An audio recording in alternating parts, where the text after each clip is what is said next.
जय हिंद साथियों, मैं पढ़ाने वाली हूँ आपको सेल्स के बारे में। हम लोग पढ़ने वाले हैं कोशिका के बारे में। ठीक है, कोशिका जिसके बारे में बहुत सारे क्वेश्चन आते हैं कि कोशिका में कौन से अंग पाए जाते हैं, कोशिका की खोज कब हुई है, कोशिका की खोज किसने की है, कितने प्रकार की कोशिकाएं होती है और किस कोशिका में कौन से कोशिकांग पाए जाते हैं, संसार की सबसे बड़ी कोशिका कौन सी होती है, संसार की सबसे छोटी कोशिका कौन सी होती है, मानव शरीर की सबसे बड़ी कोशिका कौन सी है, मानव शरीर की सबसे छोटी कोशिका कौन सी है, रक्त की सबसे बड़ी सबसे छोटी कोशिकाएं कौन सी होती है, हमारा शरीर कितनी कोशिकाओं से मिलकर बना है, कितने अंगों से मिलकर बना है, ये सारी चीज़ें हम डिस्कस करने वाले हैं। कहाँ पर? ट्रिकी एकेडमी पर। और आप अगर हमारे साथ बने रहेंगे तो आपको बहुत अच्छी अच्छी चीज़ें मिलने वाली है और इम्पॉर्टेंट चीज़ें मिलने वाली है। खास तो बात यह है कि इम्पॉर्टेंट चीज़ें मिलने वाली है कि आखिर किस तरीके से क्वेश्चन पूछे जाते हैं और आप उसका सही आंसर क्या लगा कर आते हैं। ठीक है, तो हम शुरुआत करते हैं कोशिका के बारे में। कोशिका जिसको कहा जाता है सेल।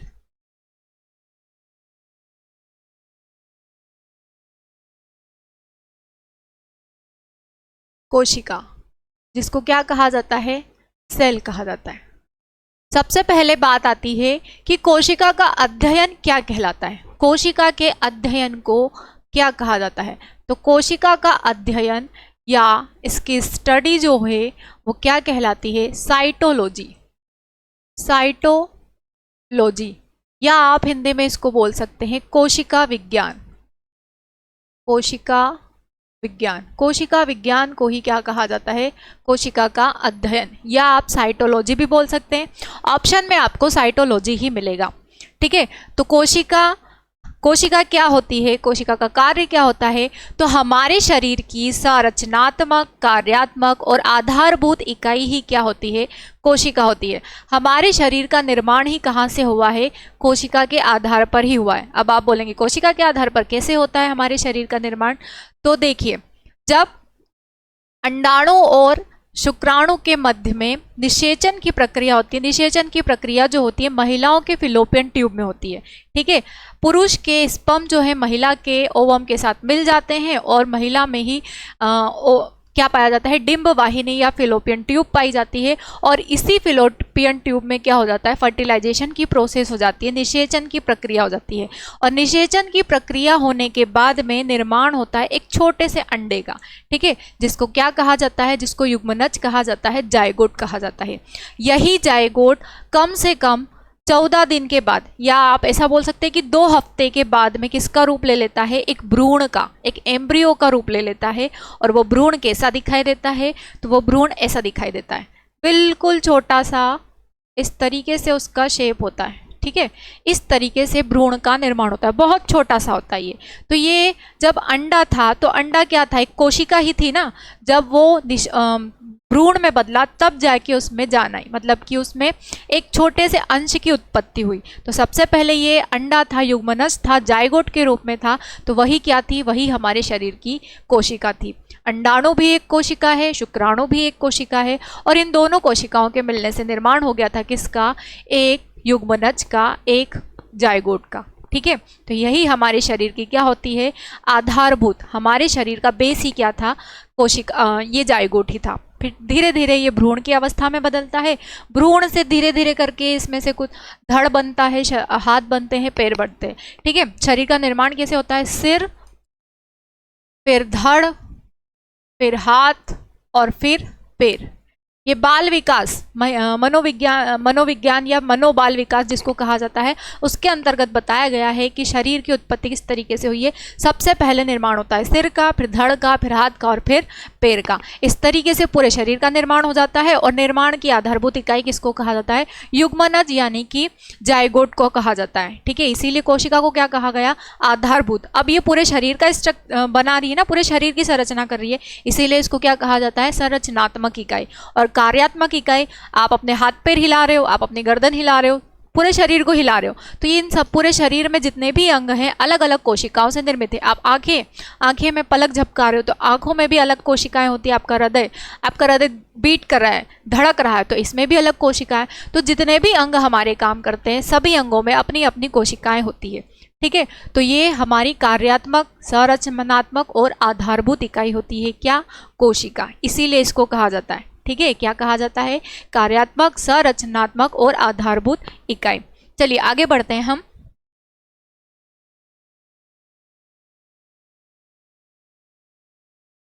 अध्ययन हो गया इसका कि कोशिका विज्ञान कहा जाता है या साइटोलॉजी कहा जाता है कोशिका के अध्ययन को। अब सबसे पहले कोशिका को खोजा किसने था? ऐसे कैसे पता चला था कि हमारे शरीर की संरचना किसी कोशिका से हुई है? तो इसको खोजने का जो श्रेय जाता है सबसे पहले किसको जाता है? रॉबर्ट हुक को। 1665 ईस्वी में रॉबर्ट हुक ने ही सबसे पहले कोशिका की खोज की थी। ठीक है, पर ये कोशिका किस प्रकार की थी? ये कोशिका थी एक मृत कोशिका। किस प्रकार की थी ये कोशिका? एक मृत कोशिका थी। मृत कोशिका यानी कि डेड सेल थी एक, ये एक डेड सेल थी। और ये किसकी थी? तो पादपों में ही थी ये। ठीक है, किसकी थी ये मृत कोशिका? ये प्लांट्स में थी, पादप में थी। और प्लांट में भी किसमें? तो पादप के जितने भी अंग होते हैं, जैसे हमारे शरीर के अंग होते हैं, वैसे ही पादप के जितने अंग होते हैं, प्लांट्स के जितने ऑर्गन्स होते हैं, वो सभी किसी ना किसी कोशिका या किसी ना किसी ऊतक के द्वारा निर्मित है। तभी कहा जाता है ना कि कोशिका हमारे शरीर की सबसे कार्यात्मक इकाई क्यों है? क्योंकि सबसे पहले निर्माण किसका हुआ है? सेल का हुआ है। और ग्रुप ऑफ सेल क्या कहलाता है? टिश्यू कहलाता है। यानी कि कोशिकाओं का समूह क्या कहलाता है? ऊतक कहलाता है। और ऊतकों का समूह क्या कहलाता है? ऑर्गन यानी कि अंग कहलाते हैं। और अंगों का समूह क्या कहलाता है? ऑर्गन सिस्टम यानी कि अंग तंत्र कहलाते हैं। और यही अंग तंत्र किसका निर्माण कर लेता है? हमारे शरीर का। किसका निर्माण कर लेता है ये? हमारे शरीर का या हमारी बॉडी का। तो इसीलिए कहा जाता है कि कोशिका जो होती है हमारे शरीर की सबसे छोटी इकाई होती है, मूलभूत इकाई होती है। क्योंकि सबसे पहले सेल बना, सेल से क्या बना? टिश्यू से क्या बने? ऑर्गन्स, और ऑर्गन से ही ऑर्गन सिस्टम, और ऑर्गन सिस्टम से ही हमारी बॉडी। ठीक है, हमारे शरीर का निर्माण हो गया। तो ये जो इन्होंने रॉबर्ट हुक ने जो कोशिका खोजी थी, ये कोशिका किसमें थी? ये पादपों की कोशिका थी। ठीक है, पादप यानी कि प्लांट्स में। और वो भी किसमें खोजी थी इन्होंने? पादपों में जो छाल होती है जिसको कहा जाता है कॉर्क टिश्यू। क्या कहा जाता है उनको? Cork tissue. पादपों के कॉर्क टिश्यू में इन्होंने एक स्ट्रक्चर देखा। और स्ट्रक्चर कैसा था? तो बेंजीन जैसा, या आप ऐसा बोल दो कि मधुमक्खी के छत्ते जैसा इन्होंने एक संरचना देखी।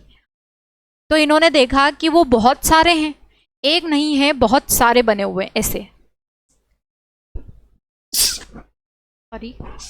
ऐसे बहुत सारे बने हुए हैं और एक दूसरे से आपस में इस तरीके से जुड़े हैं। तो पहले उन्होंने इस स्ट्रक्चर को नाम दिया क्या? रूम। फिर इन्होंने देखा कि ये कोई एक तो है नहीं, बहुत सारी हैं ये। तो इन्होंने रूम हटाकर इनको नाम दे दिया सेला। और सेला से ही इसका मतलब सेल शब्द की उत्पत्ति हो गई। फिर इन्होंने आगे चलकर इस सेला को ही किस में कन्वर्ट कर दिया? सेल में कन्वर्ट कर दिया, कोशिका में बता दिया गया। ठीक है, कोशिका के रूप में इसको विभक्त कर दिया गया। तो इस तरीके से इन्होंने पादपों में, अगर आपसे पूछा जाता है कि सबसे पहले कोशिका की खोज किसने की है, तो कोशिका की खोज की थी सबसे पहले रॉबर्ट हुक ने। कब की थी? 1665 ईस्वी में। रॉबर्ट हुक ने सबसे पहले कोशिका किस प्रकार की खोजी थी? तो वो कोशिका थी मृत कोशिका, डेड सेल थी वो। और वो डेड सेल किस में पाई गई थी? वो पाई गई थी पादप में या प्लांट्स में। और प्लांट्स में भी किस में पाई गई थी? कॉर्क टिश्यू में पाई गई थी। उन्होंने देखा अपने मतलब सूक्ष्मदर्शी के नीचे उन्होंने उस टिश्यू को रखा और देखा कि यहाँ पर एक इस तरीके का स्ट्रक्चर है, उसके साथ साथ बहुत सारे ऐसे खाली से पड़े रूम पड़े हुए हैं। तो उन्होंने उसको नाम दे दिया, पहले तो एक को नाम दिया था रूम। पर इन्होंने देखा, पूरे को उन्होंने सर्च किया तो पता चला कि ऐसे तो बहुत सारे स्ट्रक्चर है और एक दूसरे से जुड़े हुए हैं। मधुमक्खी का छत्ता देखा ही होगा आपने, उसी तरीके का छत्ते के शेप का ही उन्होंने बहुत सारा ऐसा देखा। तो इन्होंने उसका नाम रख दिया सेला, और सेला से ही सेल शब्द की उत्पत्ति हो गई। ठीक है, तो इस तरीके से रॉबर्ट हुक ने सबसे पहले मृत कोशिका की खोज की थी। मृत कोशिका की खोज होने के बाद में शुरुआत हुई किसकी? जीवित कोशिका की। ठीक है, अब रॉबर्ट हुक ने तो सर्च कर लिया कि पादपों की जो छाल होती है जिसमें पानी की मात्रा 0 होती है, वहां पर कोई जीवित कोशिका नहीं पाई जाती है। लेकिन वो आगे सर्च करते उससे पहले किन्होंने सर्च कर लिया? ल्यूवेनहॉक ने। ठीक है, ल्यूवेनहॉक। अगले जो वैज्ञानिक हैं वो कौन है? ल्यूवेनहॉक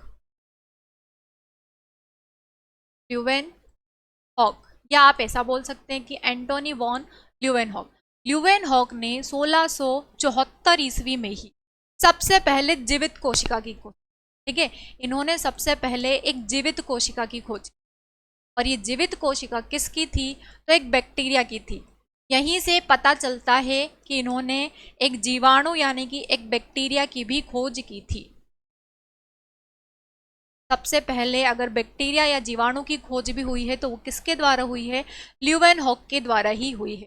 और वो सबसे पहले खोजा गया बैक्टीरिया कौन सा था, उसका नाम था माइकोप्लाज्मा, माइकोप्लाज्मा, ठीक है। अगर आपसे पूछा जाता है कि सबसे पहले कोशिका की खोज किसने की है, तो रॉबर्ट हुक ने की है। कब की है, 1665 में। किस प्रकार की थी वो, मृत कोशिका थी।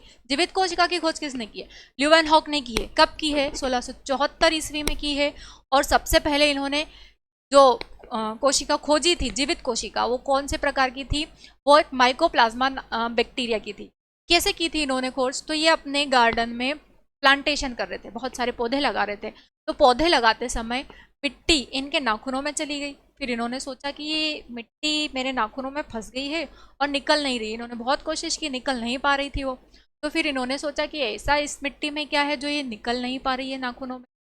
तो उन्होंने नाखूनों में से जैसे तैसे उन मिट्टियों को निकाला और उसको रख दिया माइक्रोस्कोप के नीचे। जैसे ही उन्होंने माइक्रोस्कोप के नीचे उस मिट्टी को रखा तो देखा कि उसमें बहुत सारे बैक्टीरिया ऐसे हिल रहे हैं, तिलमिला रहे हैं।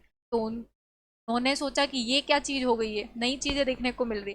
तभी से उन्होंने उसके ऊपर सर्च करना शुरू कर दिया।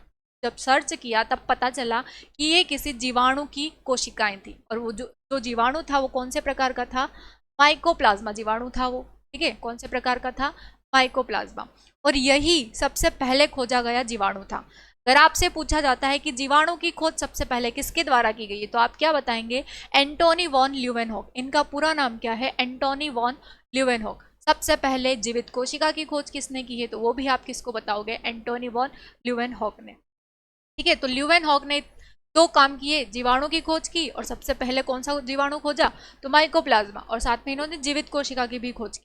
अब जब ये कोशिका की खोज कर रहे थे उसके पहले ही इन्होंने क्या खोज लिया था, सूक्ष्मदर्शी, जिसको आप माइक्रोस्कोप कहते हैं। तो माइक्रोस्कोप को खोजने का भी श्रेय किसको जाता है, एंटोनी वॉन ल्यूवेनहॉक को ही जाता है।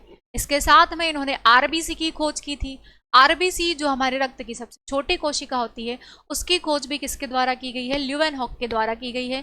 साथ ही साथ शुक्राणु या पुरुषों में जो स्पर्म पाए जाते हैं उसकी खोज भी किसके द्वारा की गई है, तो ल्यूवेनहॉक के द्वारा ही की गई है। तो ये कोशिका से संबंधित कुछ विशेष जानकारियां थी जिससे संबंधित प्रश्न एग्जाम में पूछे जाते हैं, ठीक है। तो ये बहुत सारी पूछी जाती है ये चीजें कि सबसे पहले कोशिका की खोज किसने की है, कोशिका का अध्ययन किसे कहा जाता है। जितनी भी चीजें यहाँ पर पढ़ाई गई है, एक भी चीज ऐसी नहीं है जो एग्जाम में किसी ना किसी भी एग्जाम में नहीं पूछी गई हो। हर एग्जाम में हर चीजें पूछी गई है। तो आप हमेशा बने रहिएगा ट्रिकी एकेडमी के साथ। चलिए आगे बढ़ते हैं हम, ठीक है। ये तो जीवित और मृत कोशिका की बात हो गई है कि जीवित कोशिका की खोज ल्यूवेनहॉक ने की थी और मृत कोशिका की खोज किसने की थी, रॉबर्ट हुक ने। अब जीवित कोशिका की जब बात हुई थी तो इन कोशिकाओं को दो प्रकार से बांटा गया था कि ये कितने प्रकार की होती है। कोशिका जो होती है दो प्रकार की होती है। कोशिका के प्रकार, कितने प्रकार की कोशिकाएं होती है, दो प्रकार की। वो दो प्रकार की कोशिकाएं कौन सी होती है, एक होती है प्रोकैरियोटिक,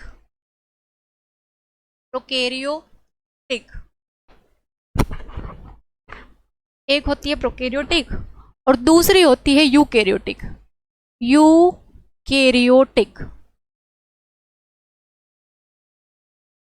प्रोकैरियोटिक का मतलब होता है जिसका नाभिक या जिसका केंद्रक कैसा हो, पुराना हो, ठीक है। प्रो मतलब पुराना और यूकैरियोटिक मतलब जिसका नाभिक कैसा हो, नया हो।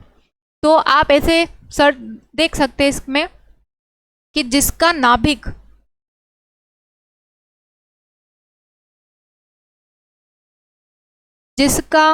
नाभिक कैसा हो, पुराना हो या अर्ध विकसित हो, उसको क्या कहा जाता है, अर्ध विकसित। वो प्रोकैरियोटिक कहलाते हैं। वो क्या कहलाते हैं, प्रोकैरियोटिक कहलाते हैं। और इसी का अपोजिट क्या आ जाएगा, यूकैरियोटिक, जिसका नाभिक कैसा हो, नया हो, नाभिक या केंद्रक नया हो, नाभिक नया और विकसित हो, उसको क्या कहा जाता है, उसको कहा जाता है यूकेरियोटिक। ठीक है,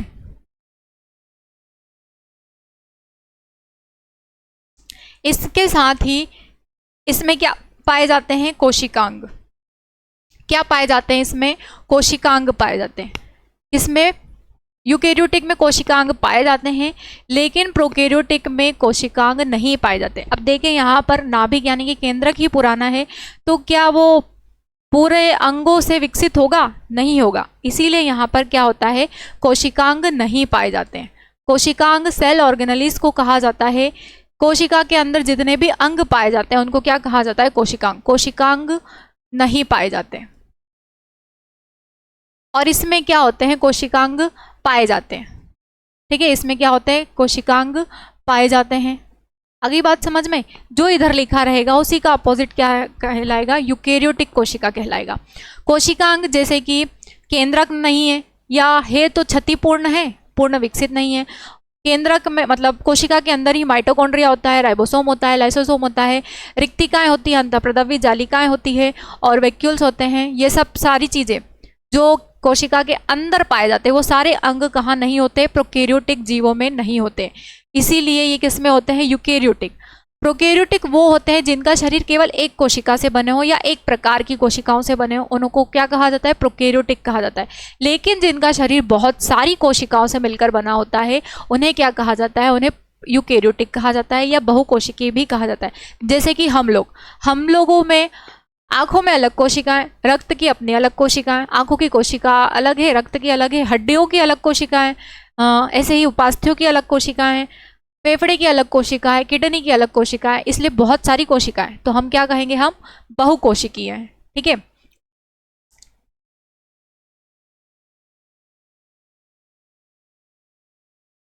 चलिए ये तो हो गई बात किसकी, कोशिकांग की। अब यहाँ पर केंद्रक है, तो केंद्रक में ही क्या पाया जाता है, डीएनए और आरएनए। तो यहाँ पर जो केंद्रक पाया जाएगा उसमें डीएनए का क्या रहेगा, पूर्ण तरीके से डीएनए नहीं पाया जाएगा, और डीएनए में ही पाए जाते हैं हिस्टोन प्रोटीन। तो डीएनए पूर्ण रूप से नहीं बनता है, पूर्ण रूप से नहीं बनता है, इसीलिए हिस्टोन प्रोटीन का अभाव रहता है।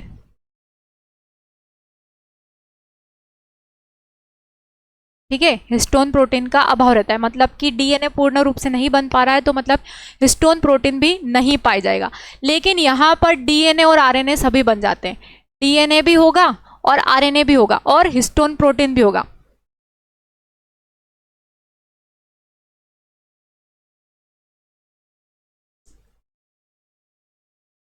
हिस्टोन प्रोटीन भी पाया जाता है।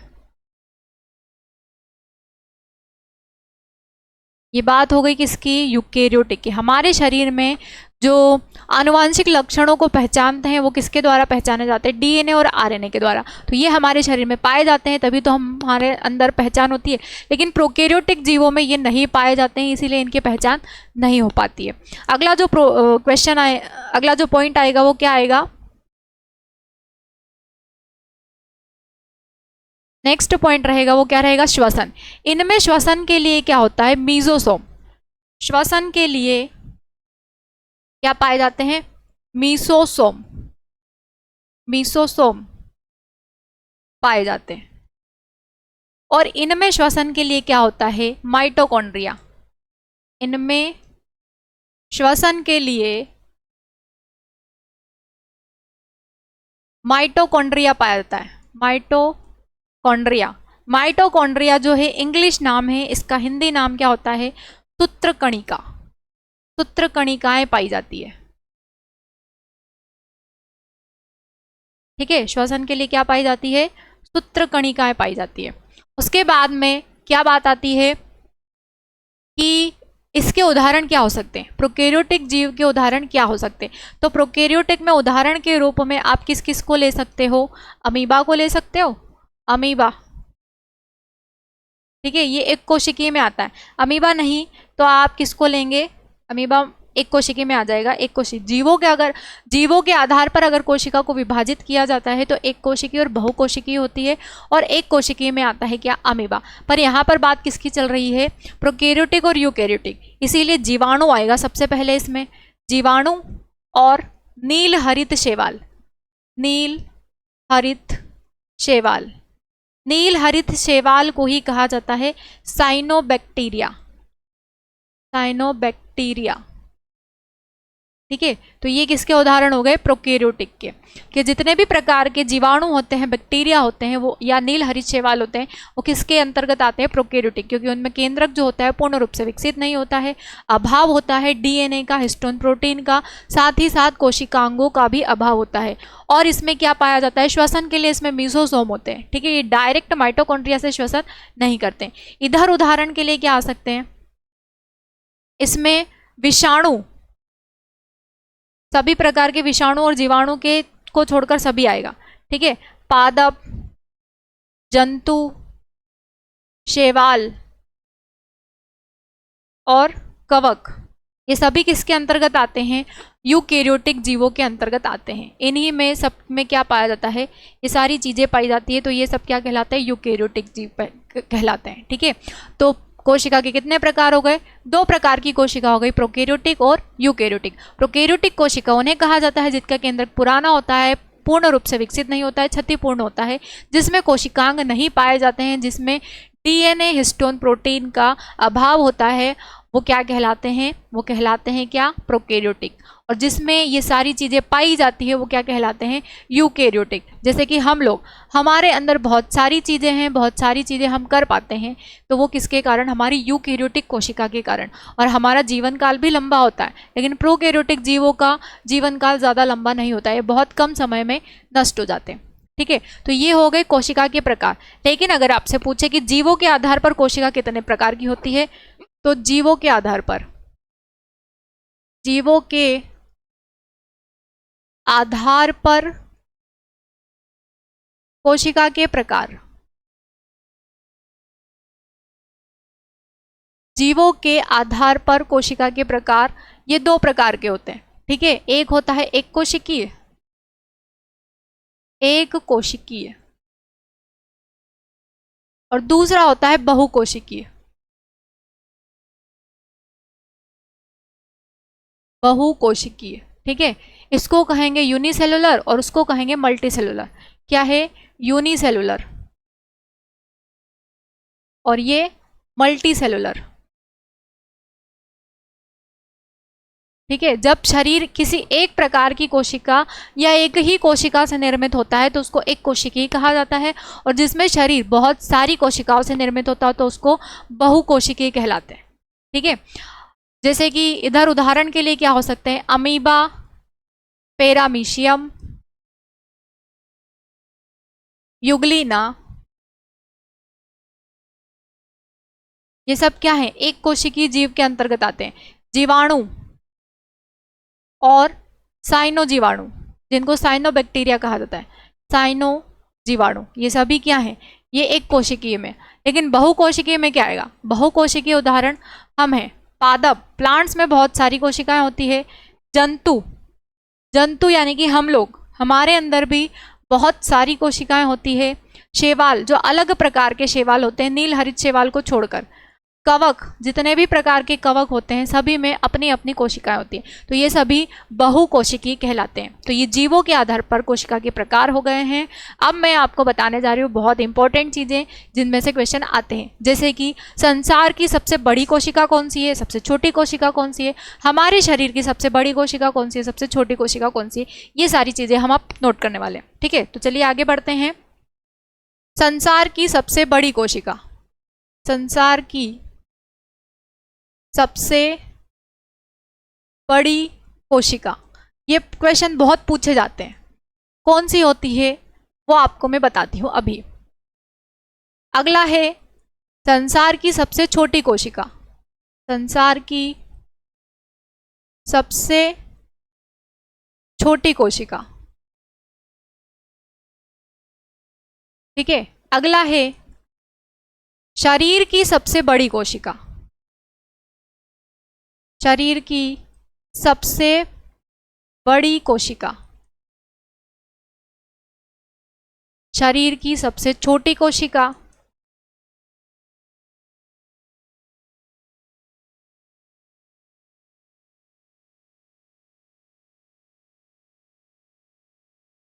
शरीर की सबसे लंबी कोशिका, शरीर की सबसे लंबी कोशिका,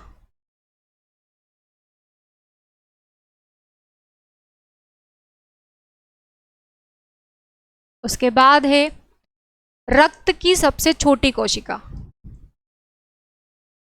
रक्त की सबसे बड़ी कोशिका। पहले आप सबसे बड़ी कोशिका लिख लीजिए, रक्त की सबसे बड़ी कोशिका। उसके बाद है रक्त की सबसे छोटी कोशिका,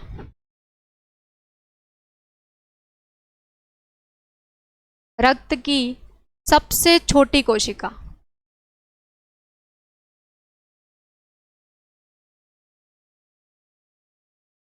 ठीक है।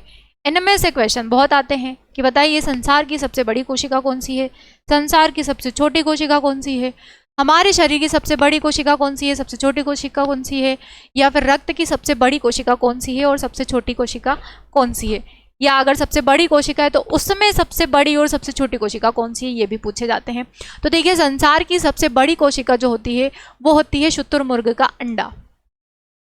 क्या होता है? शुतुरमुर्ग का अंडा।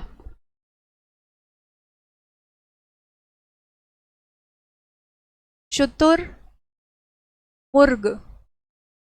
का अंडा, शुतुरमुर्ग का अंडा जो है ये संसार की सबसे बड़ी कोशिका है। संसार की सबसे छोटी कोशिका जो होती है वो होती है माइकोप्लाज्मा।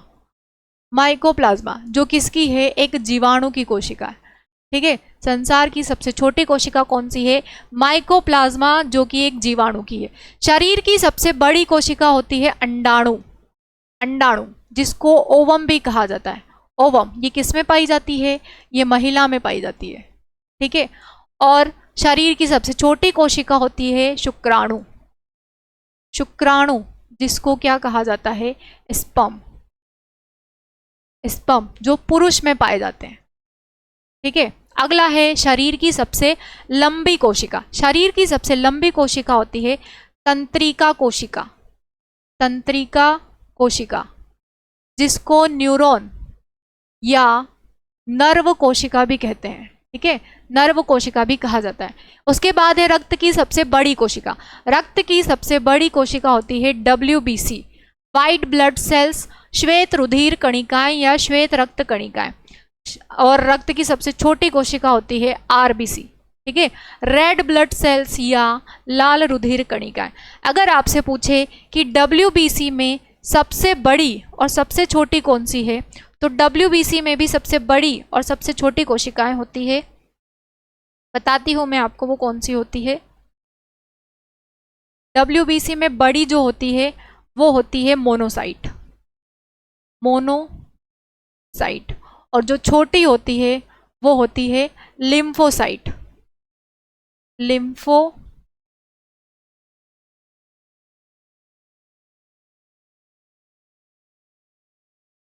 लिम्फोसाइट ये सबसे छोटी होती है। बड़ी होती है मोनोसाइट और छोटी WBC का नाम है लिम्फोसाइट। तो ये कोशिकाओं से संबंधित कुछ प्रश्न थे जो एग्जाम में बहुत पूछे जाते हैं और 100% गारंटी है मेरी कि आते ही हैं और आएंगे भी आगे पेपरों में भी।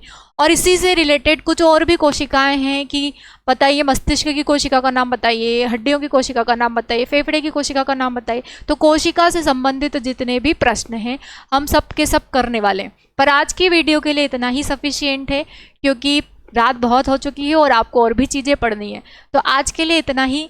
कल की वीडियो में हम कोशिका के बारे में और जानकारी प्राप्त करने वाले हैं और बहुत सारी ऐसी जानकारी हैं जो आपके पेपर में ही आती है। हम कुछ अलग नहीं पढ़ा रहे, हम जो पेपर में आता है बिल्कुल वही पढ़ा रहे हैं। और आप हमारी वीडियो को देखिए, आप खुद पढ़ेंगे तो आपको लगेगा कि हाँ जो एग्ज़ाम में पढ़ाया आता है वही पढ़ाया जा रहा है। तो प्लीज़ हमारी वीडियो को ज़्यादा से ज़्यादा लाइक करें, शेयर करें, सब्सक्राइब करें और व्यू तो ज़रूर कीजिए, तभी तो आप सीखेंगे। नहीं सीखेंगे तो फिर पेपर कैसे देंगे। इसीलिए बने रहें किसके साथ? ट्रिकी एकेडमी के साथ। तब तक के लिए जय हिंद साथियों, गुड नाइट, शुभ रात्रि।